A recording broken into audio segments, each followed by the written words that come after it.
cut it there. Cut! Ribbit! And cut. Cut. Cut. Terrific. Cut. And cut. Cut. Let's try it again. Cut! And cut. Cut. Check the gate. Cut it. Cut. Welcome to Cut, just another movie podcast. I'm Angie. I'm Manny. And we're two siblings that love movies. Continuing with our theme as of late, which is reviewing horror movies that are coming out, we attended another Beyond Fest screening. As you can see by Angie's You can face, see the that's blood not real still. blood. But before we get into that, I want to be sure to remind you guys to follow us on social media. You can find us at Cut Movie Pod on TikTok, Twitter, Instagram. Just search Cut Movie Pod and we should pop up, and then subscribe to wherever you stream your podcasts. We also do a video podcast on YouTube. So if you search us up on there, you'll find the video podcast versions of, our review on Renfield that we just did. You find our deep dives on like Texas Chainsaw Massacre, Titanic, if you're not into horror stuff. Lots of good stuff on those. So go ahead and give us a like, comment, follow, subscribe, do all that good stuff. Anyway, going back to Beyond Fest. Beyond Fest and American Cinematheque put on this particular screening, which is the one that I've been looking forward to this whole time. Again, we're not sponsored by Beyond Fest or American Cinematheque. We just really love their screenings. And, Beyond Fest, we've talked ad nauseum about them, but for good reason. They're a genre film festival that happens in October, but they do screenings throughout the year now. And in April, they've been doing horror, thriller themed films, films that are about to come out. Like we just did Renfield. And today we're going to do the new Evil Dead. But also the American Cinematheque deserves a lot of credit because they partner with Beyond Fest. And American Cinematheque, if you don't know who they are, they, in their movie theaters, the Arrow in Santa Monica, the Los Feliz 3 in LA, and then the Egyptian, whenever they decide to open that theater, they show old movies, classic movies, new movies, and 35 millimeter, 70 millimeter. If you can think of like Lawrence of Arabia, The Exorcist, 2001, but also independent films. And they're just a great representative of, cinema in general, all sorts of genres, all sorts of, from all different time periods. And so that's why we love them so much, because they don't just stick with one particular genre. They kind of go everywhere, and they have cool Q&As and they do anniversary screenings. So the reason why we always shout out at them is because they do a great thing in the LA area. And we hope that if you are in the area, that you check out one of their screenings, because it's a game changer, where we live. And we're really fortunate to be able to experience these screenings. Yeah, and we always talk about how unique a Beyond Fest American Cinematheque screening is. And I think this one was the mother of all Beyond Fest screenings. By far the most elaborate, exciting, and even for myself that I'm not a big horror buff, as far as movies go, I was kind of blown away by it. I might show a little clip of it because I took it on my phone, but I had never really seen an introduction to a movie like that. How do you?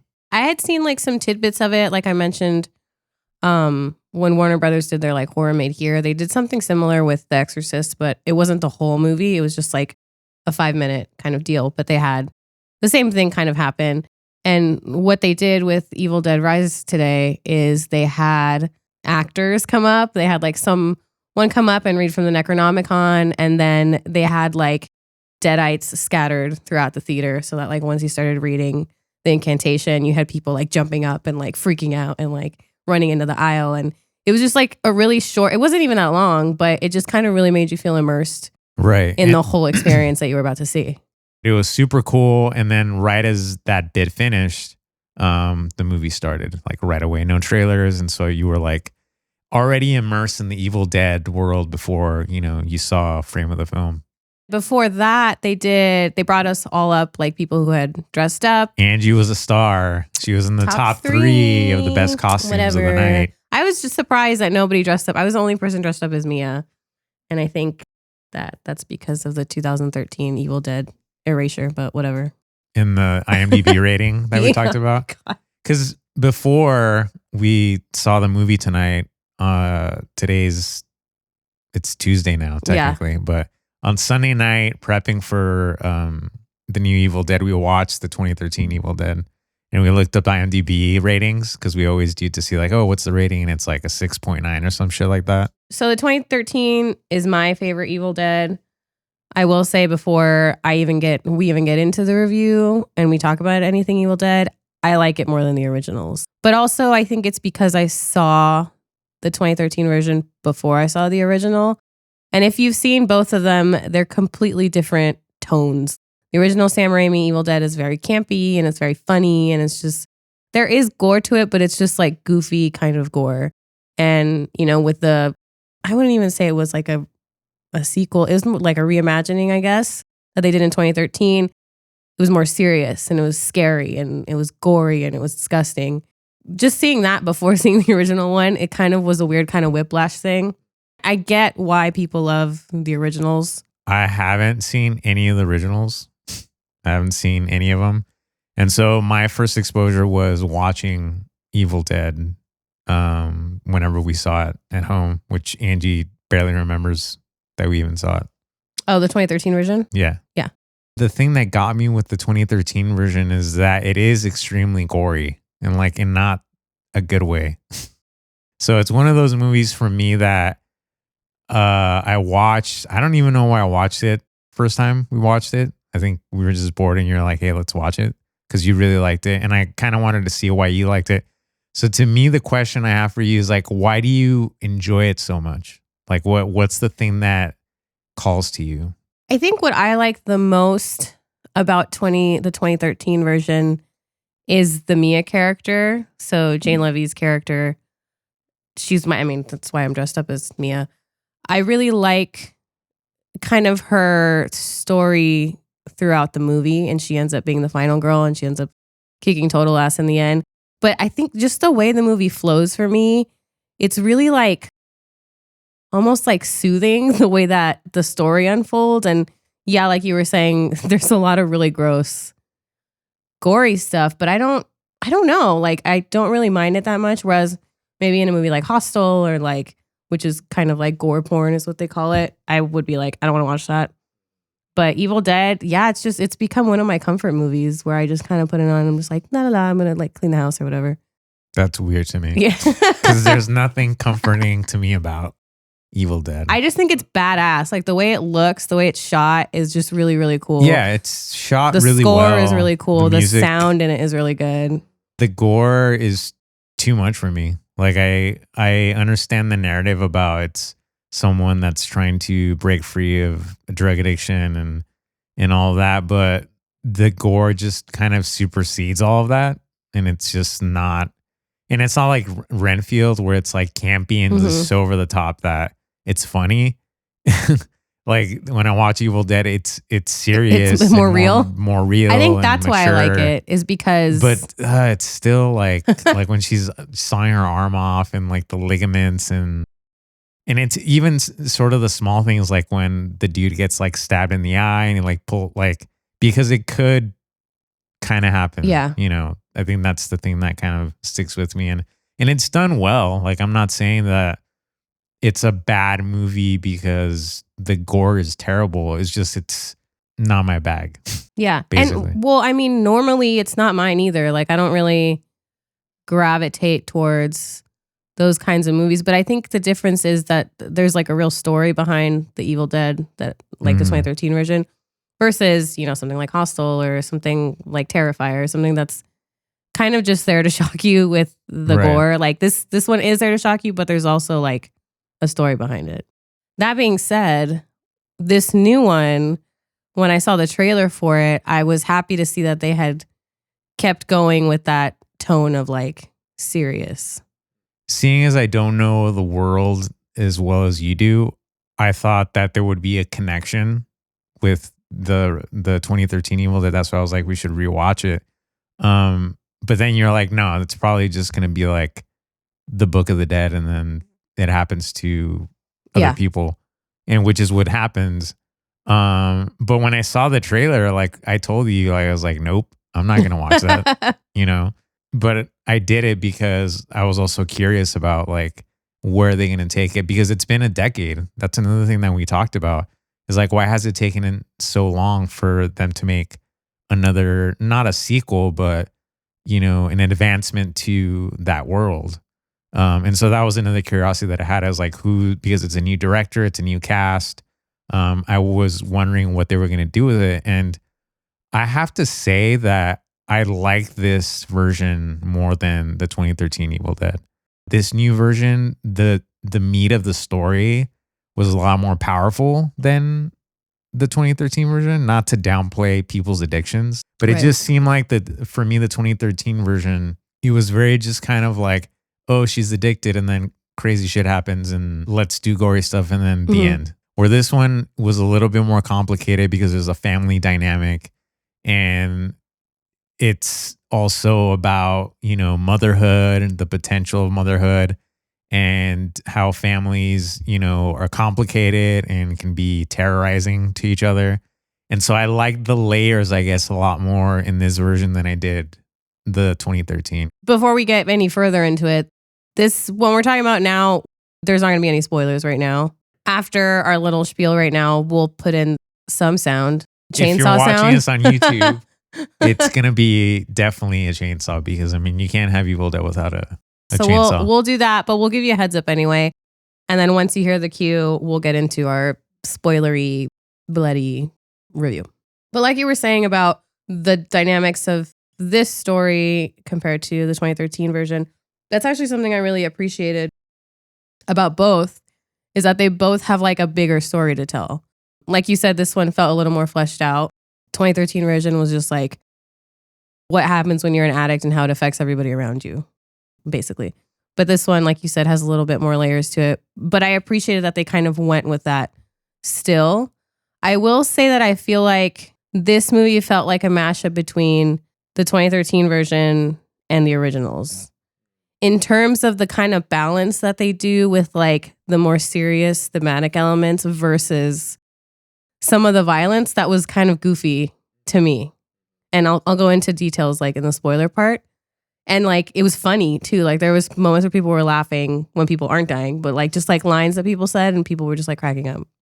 So I feel like it kind of was a good balance between the old versions and like the 2013 one. Let's get into the cast. Before that, the movie has a runtime, hour 37. The cast, we have Lily Sullivan, who plays Beth. We have Alyssa Sutherland, who plays Ellie, who's the scary one that you see in all of the trailers. And it was directed by Lee Cronin.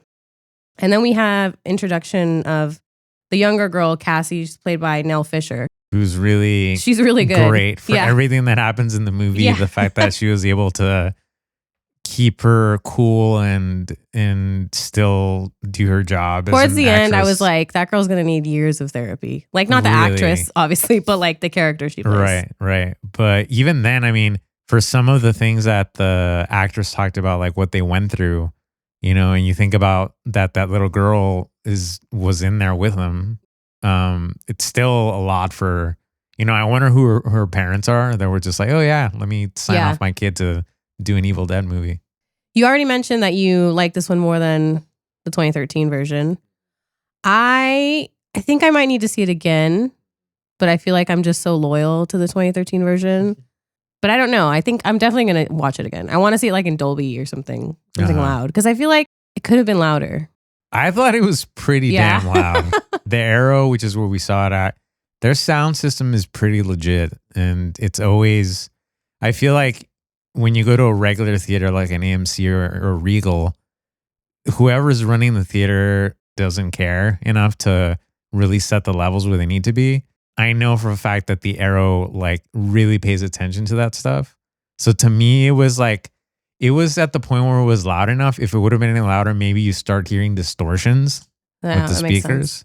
But for me, I don't know. It was pretty damn loud. I'm thinking like if we saw it, what was the theater where we saw RRR in Westwood? Oh, that was the Landmark. That theater. Yeah. I want to see it there.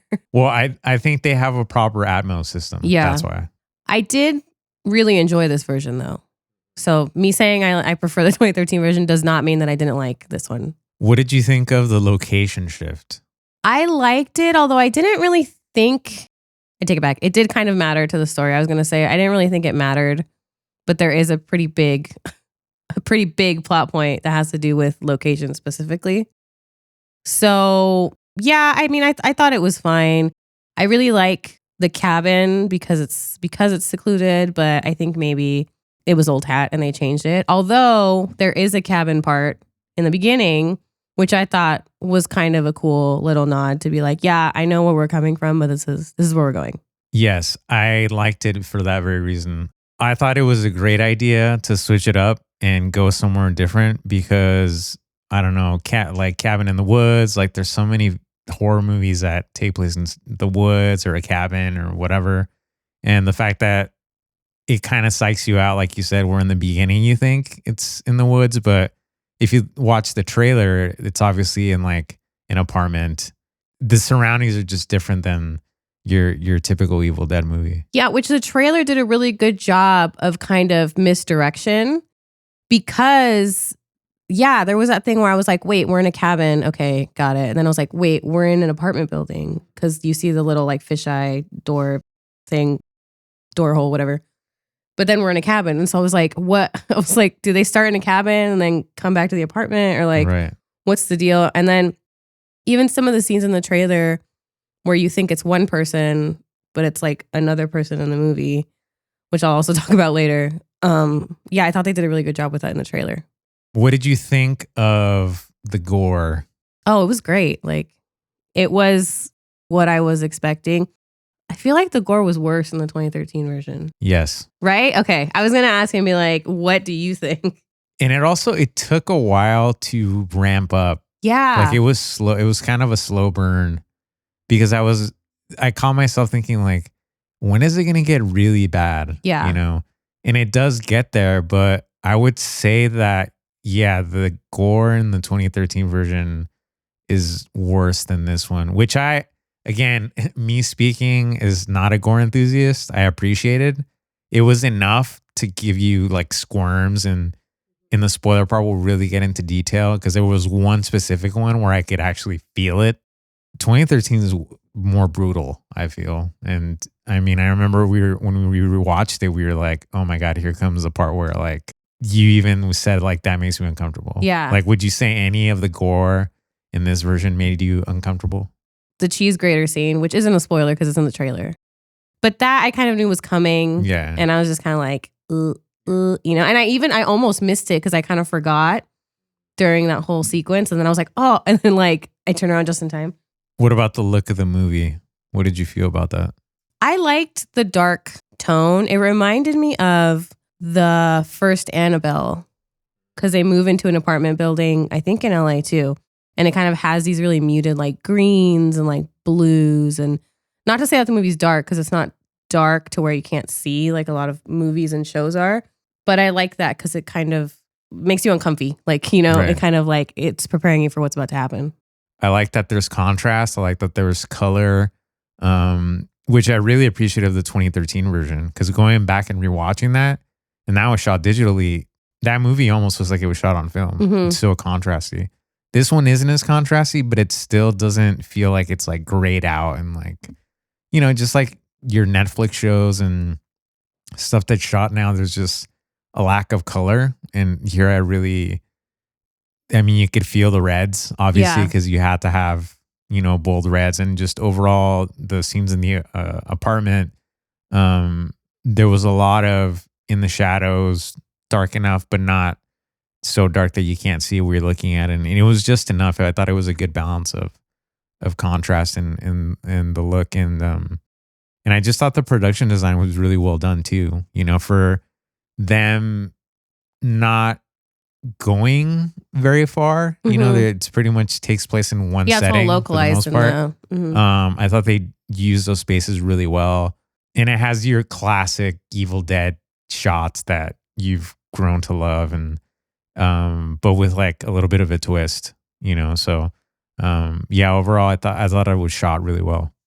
As someone that was looking forward to the movie so much, did it like deliver, or was it like short, or did it exceed your expectations in certain I think areas? it totally delivered. There's like, what, this is me just being nitpicky, and I'll talk about it in like the spoiler things. that I wish there was more of. But overall, yeah, I think it really delivered.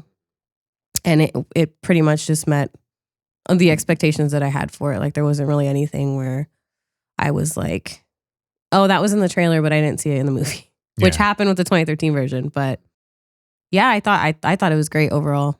For the non-horror people that may be listening out there, how would you sell them this movie? Like if they were like me, where they're like on the border, they're not horror people, they're not gore people.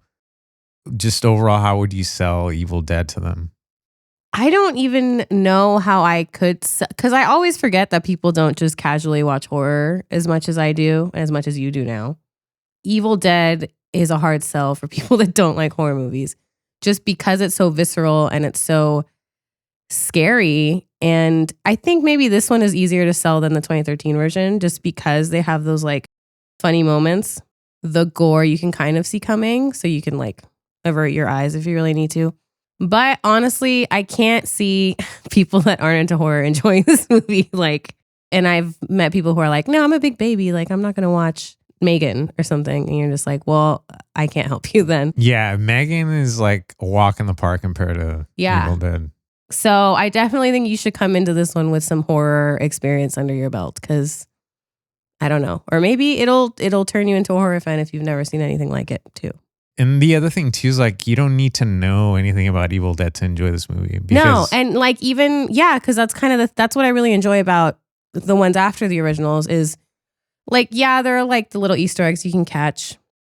And if you kind of go into it, you know how the story's kind of going to go. You're like, they're going to find the Necronomicon and then shit's going to, But even if you don't know that, it kind of just lays it out for you without overly explaining stuff, which I appreciate. Like I said, I'm no expert by any means. And I was still terrified and able to follow the story and enjoy the experience as much as I could. I feel like we can't really go into any more detail without going into spoiler territory. So I think that's a good time for us to transfer into spoiler time. And like I said, we're going to do a chainsaw sound right about now.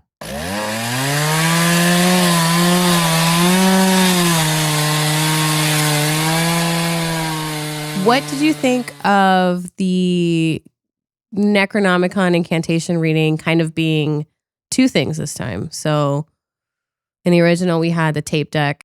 In the reel-to-reel 2013 version, we had the book. It was just the book. The idiot guy. And fucking Eric says it because he's dumb. And then this version, we have a vinyl, which I like, and the book. I liked it. You know what I liked about the book, and I don't know if this is in past Evil Deads, the teeth that like kind of cover. I don't think it's in the past ones. Okay, I really like that. But that seems like it would be like a Sam Raimi kind of like thing to put it. And I could be wrong. It might be in them and I just can't remember. But as far as I remember, it's just like the face on the Necronomicon. I like that aspect because it's like almost like a lock and key, like a diary. Mm-hmm. And I like that it's still like you bleed on it. Like when she opens it, she bleeds on it because that happens in the 2013 one. He gets like a paper cut. And... Right. I like that the reading of the incantation is on vinyl, and the fact that it's like at a certain speed, so he has to like increase the speed because it's from the 20s, that reading. And then Lee Cronin said that was Bruce Campbell, right? Supposedly, yeah. That he's like one of the priests that found the book and then is basically narrating what happened back in the 20s and why the shit goes down as it does.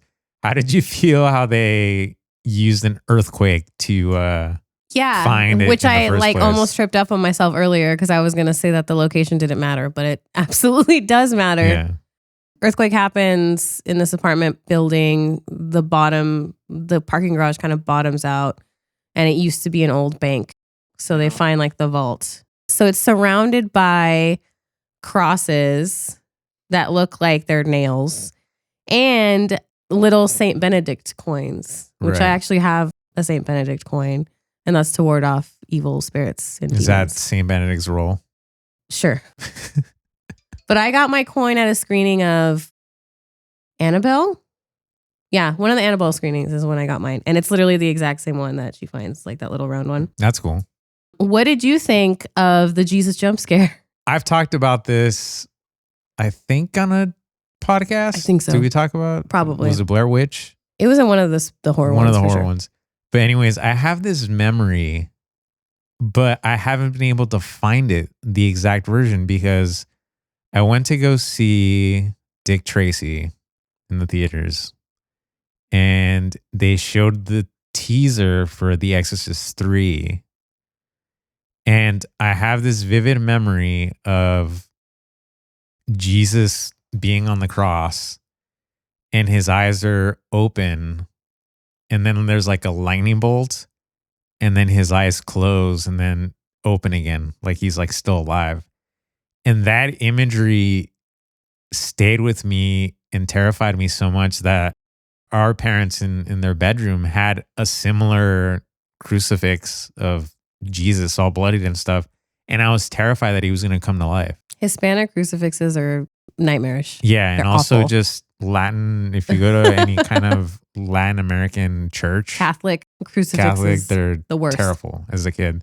And so that imagery was stuck in my head. But then later I went to find the trailer for Exorcist 3. And it's just basically he's like, He has just- his eyes closed, I think. yeah, but he doesn't do anything. They open. But it's not how I remembered Yeah, it. yeah. But then in this one, the crucifix goes towards Dude, the it's camera, literally- yeah. like towards the lens. And that kind of triggered me a little bit. And I did sort of jump a little bit. But it was a cool scare. Yeah. know? I wasn't expecting it, even though we had seen it. And then Yeah, after I I was like, forgot about oh, it. that's right. What did you think of the possession scene in this one versus the 2013? I really love the elevator. I thought that was so inventive. Yeah. And that was what I was curious about, because it's one of the scenes in the 2013 version that makes me uncomfortable. And so I was like, what are they going to do this time? I like that it was less aggressive than Mhm. the 2013 one, because the 2013 one is pretty graphic and brutal. I was like, please just let it not be that. And it wasn't. The elevator breaks down and it's like the cabling. Yeah. And so that's what grabs her, and, you know, It's the a new demon thing to be gets afraid in. of. I mean, elevators have always been terrifying, Especially old ones like that in that building. because they talk about how it's like a really old building and the family is actually going to move out because they're going to tear it down to build something else. But great use of elevator. I can't think of anything recently where they've used an elevator so effectively. Not just in that sequence, but there's a sequence later where, like, you know, and this is like a shout out to The Shining, where it gets filled with blood. One of the main actresses and then the little girl. That was kind of claustrophobic and terrifying to me. Yeah. Just like, regardless if it's blood or if it's water or whatever, Mhm. the fact that it's like, you're screwed. Where are you gonna go? Yeah. You know? But yeah, the elevator sequences in the movie I really, really liked, even though they were terrifying. After, you know, the whole possession takes place, which, like you mentioned earlier, kind of takes a while to get to. I feel like in the 2013 version and the original, like, it kind of happens pretty fast. What you have in this movie instead, and I really enjoy, is you have that very first scene, which takes place on a lake in a cabin, which they also do in the 2013 version. But I feel like just the stark contrast of, like, the beginning of the movie is daytime and they're like swimming in the lake and like there's so much light and there's so much color, versus the rest of the movie, which is like completely dark and in an apartment. Completely the opposite of being like out on a lake. Most of the movie takes place a day before what you see in the beginning. Yeah. So you get that whole beginning the end. sequence. And then after that happens, it's like one day earlier, which I'm like, this was only a day before. Like, what the fuck? When we were watching the 2013 movie, all the camera, the camera's sort of flying through, and we watched the behind the scenes stuff of how they shot that stuff. It's this crazy rig, and it's taking all this weight for the camera to sort of just kind of go in and out of the woods. And I said, amazing. And that 10 years later, you know how they would shoot that with a drone? And then in the movie, in the introduction of the movie, that Yeah, they do the it's- same yeah. sequence, and it is a fucking drone. And it's like a joke of like, oh, I got such cool footage, you know? Stephanie, I thought that was so clever. Super clever. And then once you heard from Lee Cronin that it was like actually His nieces. his niece's real life. We should probably set the family dynamic for context. So the setting is you have a single mom who the dad recently walked out on them, and she has 3 kids. One of them is a DJ, or that great music, fucking LCD, sound system. You know, which I was gonna ask the question like, how did you guys get that? Because it doesn't like seem like the live version too. LCD sound system would be down for that, but maybe they're Evil Dead fans and were like, let's be in this movie. But that's where the vinyl aspect comes in. And then you have the middle child, and then you have the little girl. She creates this staff and cuts the head off one of her dolls and puts it on the head of this like wooden staff and basically says that it's like their protector. And I totally knew that that was going to be a weapon at some point in the movie. But little did I realize it was going to be the most uncomfortable part for me personally, because that's the thing that I really felt in my body when it happened. And at this point in the movie, the mom's possessed, the middle child is possessed. And so the middle child is going after the little girl and the older brother. And the staff gets broken. And now there's like, you know, there's like a point to it. The older sister goes after the little girl and she just kind of sticks it out with the pointed end. And it goes through her mouth, through the back of her throat, outside the back of her head. Dude, I could feel it in the back. I could feel like the back of my throat tighten up. That's funny. And then she's just like, and then pulls it out. And I was like, oh God, that was one of the worst gory things. That's funny. Yeah, I feel like impalement to me doesn't really affect me anymore. Because there's that scene. There's the scissors in the nose. That was funny to me. There's another. There's a jab to the hand with glass.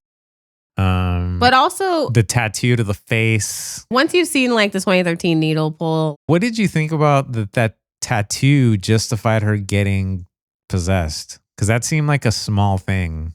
No, because she gets like a gash here too, right? I thought that was part of the tattoo. Oh, maybe. I could be wrong though. I don't know. But it seemed like a little thing. Right. Unless we missed something. But when she gets possessed, the middle child, she kind of goes a little more ham than like the mother does, I think. Well, because the mom gets trapped in the hallway, But I mean like in terms of like what the mom does when the middle child gets possessed, they do a lot more damage than like the mom, and like it's like a lot more gross. I don't know. Do you think it's like a middle child repressed? I have no idea. But that was the part that was grossest to me, is when she starts like spitting out like worms, and there's a lot of them. What about when she's like eating the wine glass? I don't like things in my tummy. That was like kind of whatever, because I had seen it in the trailer already, and it was like, I don't know. It wasn't that bad to me. What did you think of the story dynamic of this family that their dad walked out on them, but also the sister of the main character? She's pregnant and just dealing with the idea of the horror of potentially becoming a parent. Well, nothing's more horrific than being a parent or being a mother specifically, especially if you don't necessarily want to be. And I like that a lot about this movie, is that you pretty much have all of these really strong female characters, you know, all throughout the movie. You can tell she doesn't want to be a mother, but then she kind of at the end is forced to be a protector once her sister is like fucked up and possessed. To me, that's what I enjoyed, I think, most about the movie, is that it's a allegory for that idea of becoming a parent and how terrifying it is. Yeah. But also the idea of how families can turn on each other and go through difficult times, and how traumatizing that can be. And it's, you know, obviously this is a hyper version of that, where, you know, the mom turns on the kids and then the kids turn on their moms, but then at the end come together to become this bigger monster.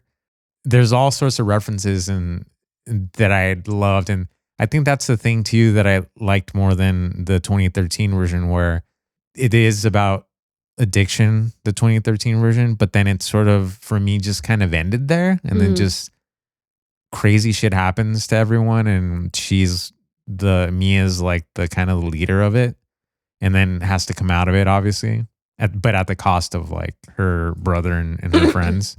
But this new version seemed more deep. It affected me more in a way. To me, it justified the violence. Where like the Yeah. 2013 one seemed just more of like, we have all these characters and we have to kill them. So what's the best way? So what's the most horrific way to do it? Where this one, you have to be a little bit more creative because it is a family. You can't just, I mean, you're not going to kill the little girl, you know? But you will kill the little boys outside. True. Which was fine. I didn't care. was kind of fucked up. Okay. The cable guy connection. I loved that sequence. Just the whole seeing it through the keyhole in the door, I thought was so genius. And they set it up early on because like the neighbor kids come knocking on the door and you can kind of see it. And I thought that was just like a really simple thing, but also made it scary. Once the mom kind of went to a different side and you couldn't see her anymore, you're like, oh fuck, where's she going to pop out from now? Or like, what's going to happen now? And you have these little chase scenes where she's like chasing several people in the apartment, which I appreciated too, is that they included the other tenants in the apartment, not just the family. They end up dying, but they're included as well.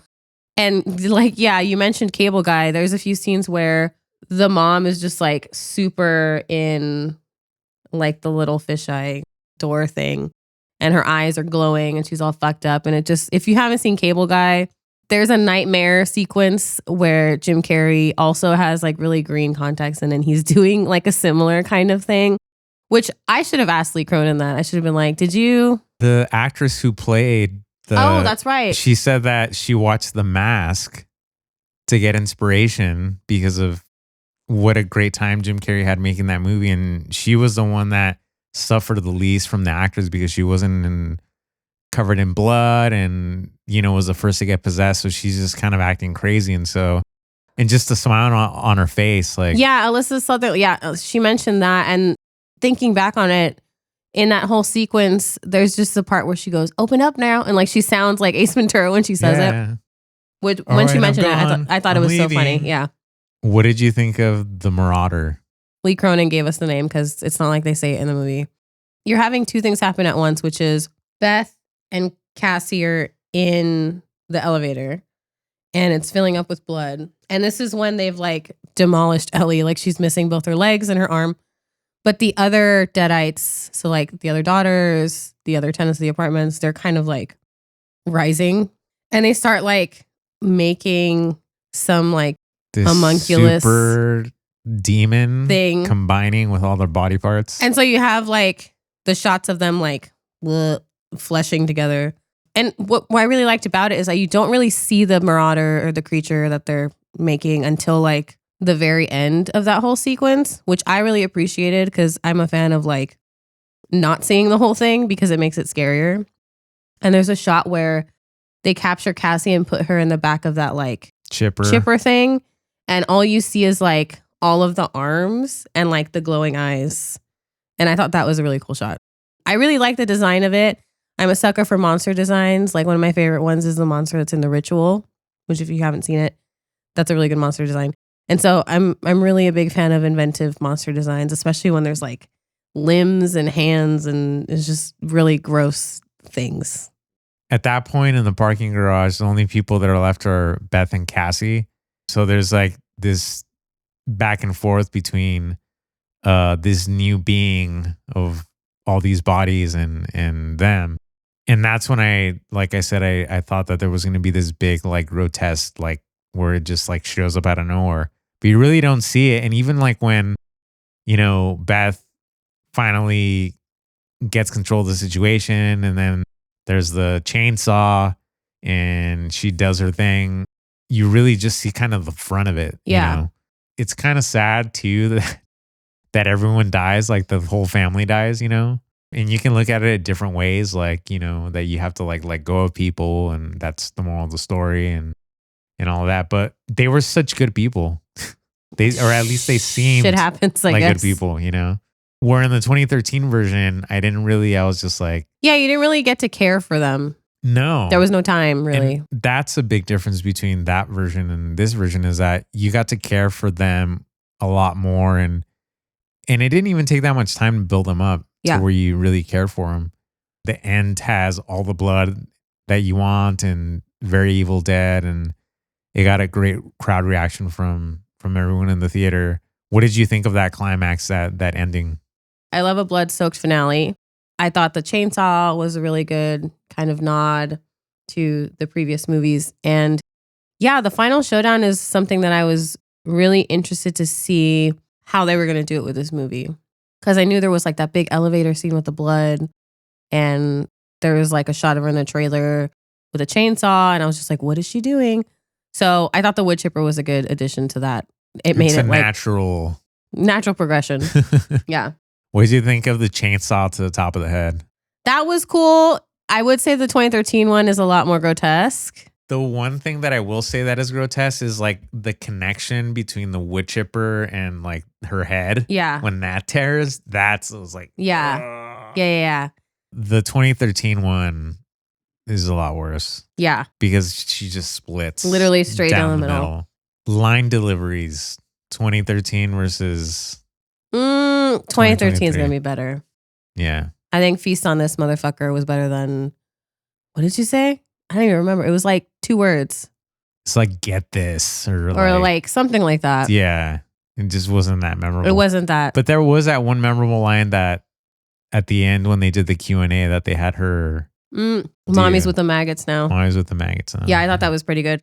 I really like / really hate when they do like a possession or like a supernatural being and it moves really unnaturally, which they do a little bit of, like when she first gets possessed, that she's like, after she throws up, she's like bending over and her bones are like cracking, whatever. But I really would have appreciated like if there was more. Like there's a scene, I think, where she walks out and there's like a close up on her foot. And I thought her foot was going to break. And I was waiting for it and it didn't happen. And I was just like, okay. Because that way, like if her foot would have broken, she would have had this weird like off kilter walk, which is like really horrifying to me. And she did have the moment where she gets possessed in the elevator and then there's that silhouette of her walking back to the apartment. She does have this like, yeah, I think that sequence was motion, good possession work, because she's kind of just like slinking in the back. And then you have that shot where she's just like peeking like the side of the door. And her possession makeup, I think, was not as scary as the 2013 version. Like it seemed fine. Like it was like fine, enough. but it wasn't like scary. At least not to me. I don't know. Yeah, I thought it was fine for what it was. I think they toned it back a little bit. I don't know if there's a reasoning behind it. Like maybe the studio was, we got to tone it down and it's 10 years later. Just overall, I thought the 2013 version was just more aggressive with everything, makeup and the gore and the kills and all that stuff. It's still rated R, but it's like the more PG-13 rated R, you know. I think we've reached that point for our final thoughts. So what are your lasting impressions of this new Evil Dead iteration? I definitely want to see it again. I want to see what the crowd reaction is going to be like in a crowd that's not a Beyond Fest crowd. I think that's going to be really interesting. And I think that's really going to show and tell where the movie's going to go. But personally, I really liked it. It's going to be interesting to see what happens with just regular people, how they react to it, how many people go see it. I was kind of disappointed with Renfield. Totally. How not great it did at the box office. And I'm not saying it for the money. I'm saying it because of the people that went to go see it. You know, I thought a lot more people were going to go see it, and so more of those films can be made.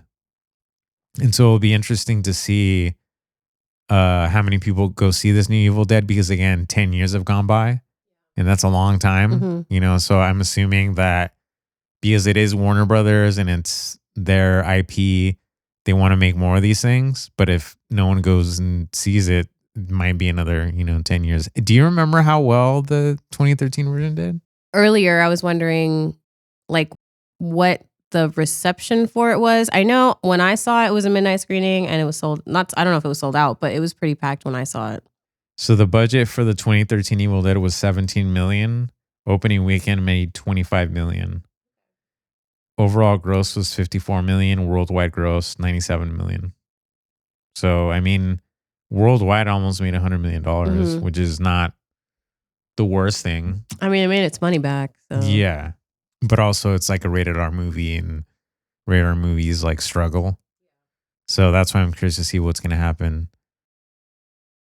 And that isn't a horror aficionado by any means, I enjoyed this one more than I thought I was going to, especially after the trailer, because I feel like the trailer really sets it up to be like, oh man, this is going to be more of 2013. But I really responded well to like the actual story of the movie and really gravitated toward the characters and really liked them. And that's why it's tragic what happens to them at the end. Like I said, it's sort of like a morality tale of family and potentially being a parent, how frightening that can be in the Evil Dead universe. And so I really appreciated that. Like, I don't like grotesque things just for the sake of just doing it. I like it because it's justifying some aspect of the story, And like we were saying before, if you're not a fan of horror, this is probably not the movie for you. But if you are and you love Evil Dead, I think you're going to enjoy it and going to get some good things out of it for the most part. Yeah, nobody does possession like Evil Dead, really. I think possession is probably my favorite genre of horror movie, just because to me it's scary. And I think that Evil Dead kind of just has like the top tier possession movies. With that ends our review of Evil Dead Rise. We really hope that you guys enjoyed our review and our thoughts on the film. Coming up next is a movie I'm not sure how to tease, but it involves killing of bad people. And there's a all I'll dog. say. And there's a dog. But apparently the dog survives, unlike most films. So that's going to wrap up our April series of movies. We hope that you guys look out for that one. Again, you can find us on social media at ComeMoviePod on Twitter, Instagram, TikTok. If you search ComeMoviePod, you should be able to find us. The same thing on YouTube, where we do a video podcast of all of our episodes. And like Angie said, we've done reviews on Pig. We did reviews on Renfield, deep dives. We would really go into the behind the scenes and stories of films like Titanic, Almost Famous, and just tons of videos and content, which is a word that I don't like using, but that's what the kids like to call it, of a bunch of movies that we love doing for you guys. And again, subscribe, comment, give us a review on Apple Podcasts, because that all helps the algorithm. Again, we don't get paid by anyone. We do this out of our own time, and we'd really appreciate the support there. And again, thanks again for listening, and we'll catch you guys on the next one. Cut. That's a wrap.